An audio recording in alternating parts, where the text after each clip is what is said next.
¿Quiénes fueron los aztecas?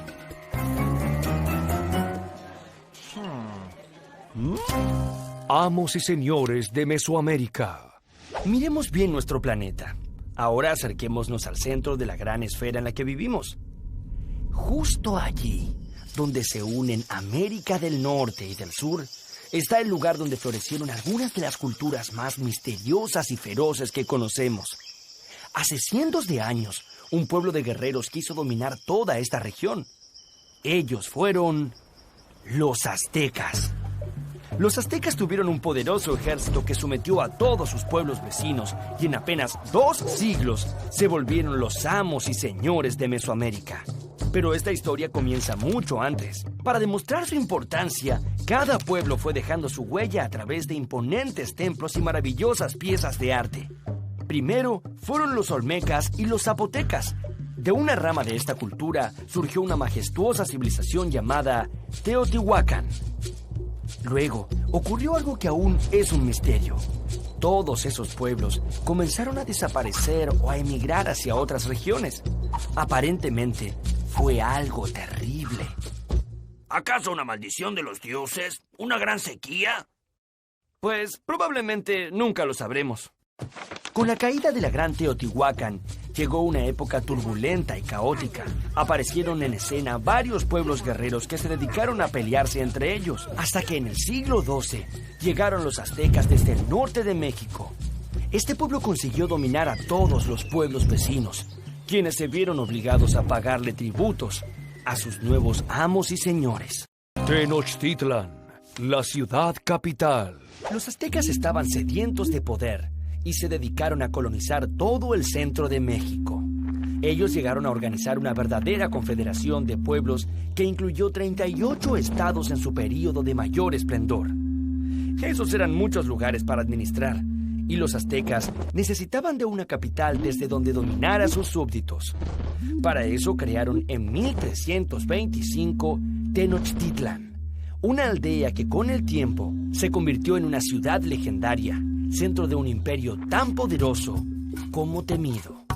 Tenochtitlan estaba construida sobre un islote en el centro de un gran lago. Si pudiéramos viajar en el tiempo a esta gran ciudad, veríamos cómo los canales se conectan con los campos, centros urbanos y el resto de los lagos. Esta es una ciudad llena de tránsito y mucho bullicio. Y es que Tenochtitlan fue tan grande que llegaron a vivir más de 250,000 habitantes. Si miran bien hacia el horizonte, podrán descubrir las montañas que rodean la ciudad y que se elevan al cielo, casi hasta llegar a tocar a los mismísimos dioses. A los aztecas les gustaba tanto este paisaje que levantaron unos 25 templos de forma piramidal que imitaban el viaje que hacen las montañas hacia los cielos. Estos templos buscaban imponer temor y respeto entre los pobladores, ya que en sus cúspides, sobre los altares de piedra, se llevaban a cabo las ceremonias de los sacrificios humanos. ¿Sabes qué idearon los aztecas para poder comer? Las chinampas. ¿Te has alimentado bien? Recuerda que necesitas muchas energías, mi pimpollito. Sí, claro, lo he hecho, mami. Los aztecas se preocuparon especialmente de que la población que aumentaba día a día tuviera que comer. Sin embargo, había un problema. No había suficientes tierras para la actividad agrícola, principal fuente de recursos del imperio. En el año 1265, una prolongada escasez de alimentos afectó a los aztecas. Entonces, Acatonalí, líder del imperio, propuso al Consejo de Ancianos la más ingeniosa de las ideas: poner sobre el lago unas varas y limo para así construir islas artificiales y cultivar encima de ellas. A estas islas artificiales las llamaron chinampas y permitían convertir grandes secciones pantanosas en campos fértiles. Además, la obra se complementaba con redes de regadíos y con el uso de excrementos humanos como fertilizantes. ¡Guácala! Tan buena fue esta idea que una familia de 5 personas que labraba un campo era capaz de producir más del doble de lo que necesitaba para alimentarse. ¿Les gusta el maíz, el chocolate, el cacahuate o el tomate? Pues a que no adivinan de dónde vienen. ¡Los aztecas! Así es. Los pueblos de Mesoamérica comían muchas cosas sanas y sabrosas, otras tan extrañas que ni se imaginan. Las madres de la época se valían del maíz para alimentar a sus niños. Sí, el mismo maíz con el que se hacen ahora las tortillas mexicanas. También fueron las primeras en descubrir el chocolate. Lo bebían batido y aromatizado con miel y vainilla.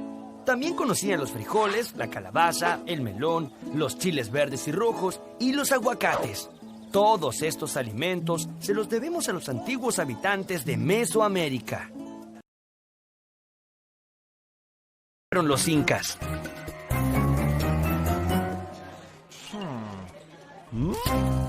El origen de los incas. Los incas nos han dejado algunas de las construcciones más deslumbrantes del mundo. Sin embargo, la historia de este pueblo, que dominó por siglos gran parte de América del Sur, está teñida de leyendas y misterios. Vamos a conocer la epopeya de este pueblo que dominó una enorme región, empleando una herramienta fundamental: la organización. Empecemos por visitar la región andina. Recorramos sus costas desérticas, los altiplanos secos y fríos a más de 4.500 metros de altura y la imponente cordillera de los Andes. Aquí, en las alturas, es tan alto que escasea el oxígeno y resulta difícil respirar. No parece un buen lugar para vivir. No puedo respirar. Pero no se dejen engañar. En estas tierras se desarrollaron varios pueblos asombrosos, pero hay uno que se destacó entre todos ellos y se transformó en un gran imperio: el Imperio Inca. Los restos preincaicos más antiguos se han descubierto en la ciudad de Caral. Esta ciudad es hoy considerada la más antigua de América y una de las más antiguas del mundo. Existió 3.000 años antes de Cristo, casi al mismo tiempo que florecía Egipto a orillas del Nilo. ¿Recuerdan? Son muchos los pueblos que vivieron en estas regiones antes que los incas, entre ellos los nazcas, los mochicas o los tiahuanaco. La mayoría de ellos fueron grandes artesanos y orfebres. Algunos incluso dominaron el arte textil. Los nazcas son especialmente famosos gracias al descubrimiento de las líneas de Nazca, que se ven desde el espacio.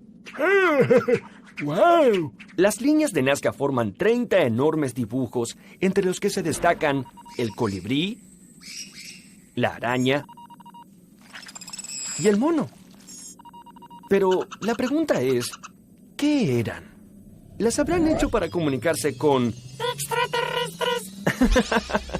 Algunos científicos dicen que era un calendario agrícola que los ayudaba a elegir el mejor momento para sembrar y cosechar.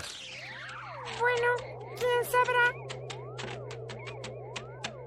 ¿Cómo creían los incas que se había originado el mundo? Las leyendas de los incas. Las leyendas sobre el origen de los incas han viajado de boca en boca durante cientos de años, atravesando guerras y conquistas para llegar hasta nosotros.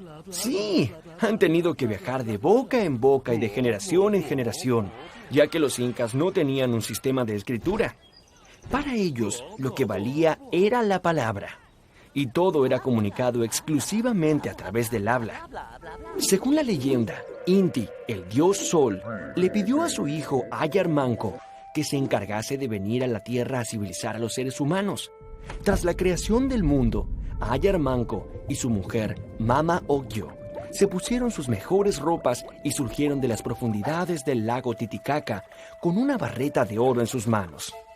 El mandato de su padre indicaba que esa barreta les mostraría el lugar en donde fundar un gran imperio. Después de andar y andar muchos kilómetros hacia el noreste, Ayar Manco y Mama Ocllo notaron con sorpresa que la barreta se había sumergido en el cerro Huanacaure. Esa era la señal que estaban buscando, y fue allí que fundaron la ciudad de Cusco, que fue el centro del imperio y que quiere decir el ombligo del mundo. Ayar Manco se transformó en Manco Cápac, el primer inca. Él y su mujer enseñaron a los hombres cómo cultivar la tierra, pescar, construir sus hogares y muchas cosas más. Los demás emperadores incas fueron descendientes de Manco Cápac, y a él le debían su origen divino y su parentesco con el mismísimo sol. Cultivar la montaña. Para poder conseguir mayores terrenos de cultivo, los incas tuvieron que domesticar las abruptas pendientes de los Andes, tal como se domestica un caballo salvaje. Para ello, desarrollaron novedosas técnicas de siembra que los harían famosos. Bueno, no ganaron premios ni nada de eso, pero consiguieron algo mucho más importante: sus famosas terrazas de cultivo, llamadas andenes, sus acueductos y canales en las laderas de las montañas. Todo esto les permitió cosechar alimentos suficientes como para desarrollar una gran civilización que todavía asombra a investigadores y especialistas.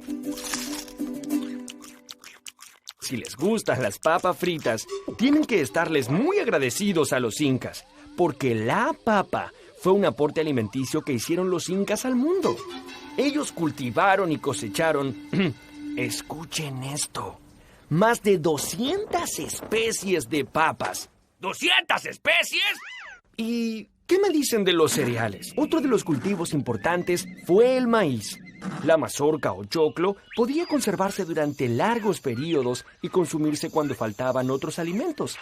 Al maíz se le atribuía origen divino y de hecho estaba reservado para la corte del Inca.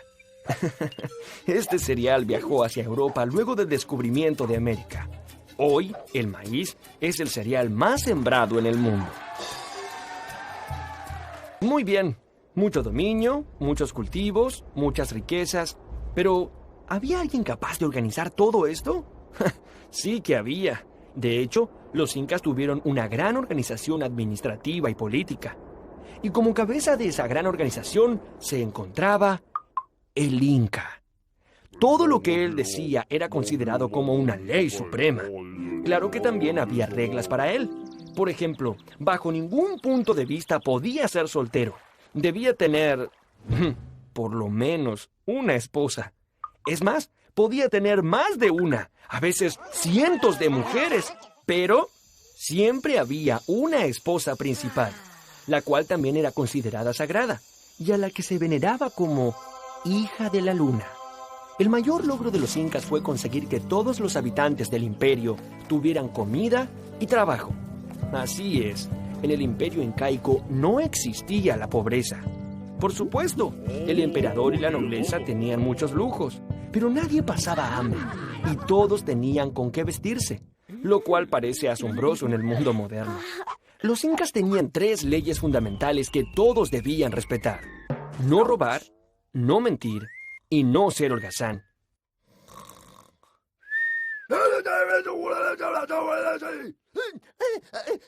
El ayu, o sea, el clan familiar, era la unidad básica de la sociedad incaica. Cuantos más hijos tenían los hombres casados, más tierra les correspondía, pues debían satisfacer las necesidades de más personas, o personitas. En el ayu, todo era trabajo comunitario. Uno para todos y todos para uno. Oigan, eso lo escuché en algún otro lugar. Gracias a sus grandes campañas militares y alianzas con poblaciones vecinas, el territorio dominado por los incas se extendía en 1438 desde la Amazonía de Colombia hasta el norte de Argentina y centro de Chile. Los incas llamaron a todo este territorio Tahuantinsuyo, que quiere decir el imperio de las 4 direcciones. Todo este imperio se administraba desde su capital, que estaba en el Cusco. Los incas eran muy buenos guerreros, pero también muy buenos negociadores. Por ejemplo, muchas veces, para evitar la guerra, los pueblos acosados les ofrecían sus reservas de alimentos, tejidos e incluso mujeres. Los incas construyeron un poderoso ejército que tenía un gran secreto: la planificación, la disciplina y una elaborada estrategia. Esto les trajo innumerables victorias y en poco tiempo acumularon un gran territorio.